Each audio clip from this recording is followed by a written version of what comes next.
আপনি কি জানেন আজ রাতের আকাশে যে তারা আপনি দেখছেন তার প্রকৃত অবস্থান এখন আর ওখানে নেই? আপনি হয়তো ভাবছেন এটা কোনো সায়েন্স ফিকশনের গল্প বা কল্পকাহিনী, কিন্তু না, এটা একেবারে বৈজ্ঞানিক সত্য। আকাশের তারাগুলোকে আপনি যেমন দেখছেন আসলে সেগুলো অনেক আগের, শত বছর, হাজার বছর, এমনকি লক্ষ কোটি বছর আগের। এই চমকপ্রদ তথ্য আজ থেকে মাত্র কয়েক দশক আগে বিজ্ঞান আবিষ্কার করেছে। কিন্তু অবাক করার মতো বিষয় হলো, কোরআন এই তথ্য সম্পর্কে 1400 বছর আগেই ইঙ্গিত দিয়েছিল। এরশাদ হচ্ছে, ফালা উকসিমু বিমাওয়াকিন নুজুম ওয়া ইন্নাহু লাকসামুন লাউ তা'লামুনা আযীম। সুতরাং আমি শপথ করছি নক্ষত্ররাজির অবস্থানের, আর নিশ্চয় এটি এক মহাশপথ, যদি তোমরা জানতে। দর্শক, এই আয়াত কিভাবে মহাকাশ বিজ্ঞানের এক জটিল বিষয়কে ব্যাখ্যা করেছে তা আমরা জানব। তবে তার আগে আসুন বিষয়টি বিজ্ঞান দিয়ে একটু বোঝার চেষ্টা করি। আমরা সবাই জানি আলোর গতি প্রতি সেকেন্ডে প্রায় 3 লক্ষ কিলোমিটার। সুতরাং কোনো দূরবর্তী তারকার আলো আমাদের চোখে পৌঁছাতে কয়েক বছর থেকে শুরু করে কয়েক কোটি বছর পর্যন্ত সময় লাগতে পারে। যেমন চাঁদ থেকে আলো পৃথিবীতে পৌঁছাতে সময় লাগে প্রায় 1.3 সেকেন্ড।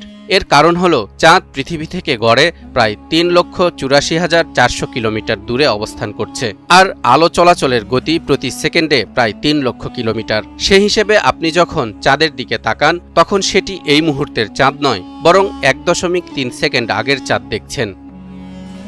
এবার আসুন বৃহস্পতি গ্রহে। বৃহস্পতির আলো পৃথিবীতে পৌঁছাতে গড়ে সময় লাগে প্রায় 48 মিনিট। এটি নির্ভর করে বৃহস্পতি ও পৃথিবীর আপেক্ষিক দূরত্বের উপর, কারণ এরা দুজনেই কক্ষপথে ঘুরছে। সাধারণত যখন বৃহস্পতি পৃথিবীর সবচেয়ে কাছাকাছি অবস্থানে থাকে তখন দূরত্ব হয় প্রায় 600 মিলিয়ন কিলোমিটার, আর যখন সবচেয়ে দূরে থাকে তখন দূরত্ব হয় প্রায় 970 মিলিয়ন কিলোমিটার। আমরা জানি আলো প্রতি সেকেন্ডে প্রায় 3 লক্ষ কিলোমিটার পথ অতিক্রম করে। এই হিসেব অনুযায়ী সময় লাগে 33 থেকে 54 মিনিট। গড় করে হিসেব ধরা হয় 48 মিনিট। তাহলে পৃথিবী থেকে আপনি যখন বৃহস্পতির দিকে তাকান তখন সেটি এই মুহূর্তের বৃহস্পতি নয়, বরং 48 মিনিট আগের বৃহস্পতি আপনি দেখছেন। ভেগা তারকা পৃথিবী থেকে প্রায় 25 আলোকবর্ষ দূরে অবস্থিত। এখানে 1 আলোকবর্ষ সমান আলো 1 বছরে যত দূর যায়, অর্থাৎ প্রায় 9.46 ট্রিলিয়ন কিলোমিটার। কাজেই আপনি যখন আকাশে ভেগা তারকাটিকে দেখছেন তখন আপনি 25 বছর আগে থেকে রওনা দেওয়া আলো দেখছেন। মানে আপনি যা দেখছেন তা হলো ভেগার 25 বছর আগের চেহারা। আজকের ভেগা দেখতে ঠিক এমনটা নাও থাকতে পারে। তবে সবচেয়ে অবাক করার মতো তথ্য হলো, অ্যান্ড্রোমিডা নামের এক গ্যালাক্সির আলো আমাদের পৃথিবীতে পৌঁছাতে সময় লাগে প্রায় 25 লক্ষ বছর। এটি পৃথিবী থেকে প্রায় 2.5 মিলিয়ন আলোকবর্ষ দূরে অবস্থিত। অর্থাৎ আমরা এখন আকাশে যেটা দেখছি সেটা অ্যান্ড্রোমিডার 25 লক্ষ বছর আগের অবস্থা। বিজ্ঞানীরা বলছেন ওই আলো যখন রওনা দিয়েছিল তখন পৃথিবীর বেশিরভাগ অংশ বরফে ঢাকা ছিল। সুতরাং আপনি যখন ভেগা আর অ্যান্ড্রোমিডার মতো মহাকাশের দূরবর্তী তারকাগুলোকে দেখছেন তার মানে আপনি আসলে অতীতের ছবি দেখছেন, যা অতি প্রাচীনকালের একটি স্মৃতিচিহ্ন মাত্র। আপনি কিন্তু এটা বলতে পারবেন না তারাগুলো এই মুহূর্তে কোথায় আছে, কি অবস্থায় আছে, আদৌ টিকে আছে কিনা। কি অদ্ভুত ব্যাপার, তাই না? দর্শক, এবার আমরা ফিরে যাই সূরা ওয়াকিয়ার সেই 75 নম্বর আয়াতে, যেখানে আল্লাহ বলেছেন, আমি শপথ করছি নক্ষত্ররাজির অবস্থানের। খেয়াল করুন, এখানে আল্লাহ কিন্তু তারাগুলোর শপথ না করে বরং লোকেশনস অফ স্টার্স বা তারাগুলোর অবস্থানের শপথ করেছেন, যা বিজ্ঞানের দেয়া তথ্যের সাথে হুবহু মিলে যায়। কোরআনের ব্যাখ্যাকারকগণও শত শত বছর আগে থেকেই এই আয়াতের তাফসির করেছেন বিজ্ঞানসম্মতভাবেই। যেমন ফাথুল কাদিরে লেখা হয়েছে, মাওয়াকি শব্দটি মৌকা এর বহুবচন।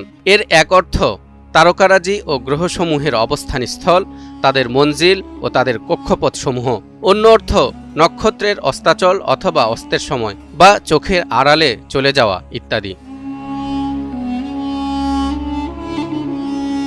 আজ আমরা জানি যেসব তারাকে আমরা আকাশে দেখি সেগুলো আসলে অতীতকালের একটি ছবি মাত্র, যা তার অবস্থানের সাথে সম্পৃক্ত, অর্থাৎ যেই অবস্থান থেকে আলো রওনা দিয়েছিল বহু বছর আগে। এমনকি সেই তারকার অবস্থানেরও পরিবর্তন ঘটতে পারে। তারাটি হয়তো এখন অন্য কোথাও চলে গেছে, নয়তো বিস্ফোরিত হয়ে ধ্বংস হয়ে গেছে। কাজেই আমরা যখন দূরবর্তী তারা দেখি তখন আমরা এর মাধ্যমে সময়ের পেছনে ফিরে যাচ্ছি। এ কারণে বিজ্ঞানীরা বলেন, to look into space is to look back in time. আপনার চোখে যখন সেই দূরের তারা বা গ্যালাক্সির আলো আসে তখন সেটা টাইম ট্রাভেলের মতোই, কারণ আপনি দেখতে পাচ্ছেন একটি অতীত দৃশ্য বর্তমানে দাঁড়িয়ে।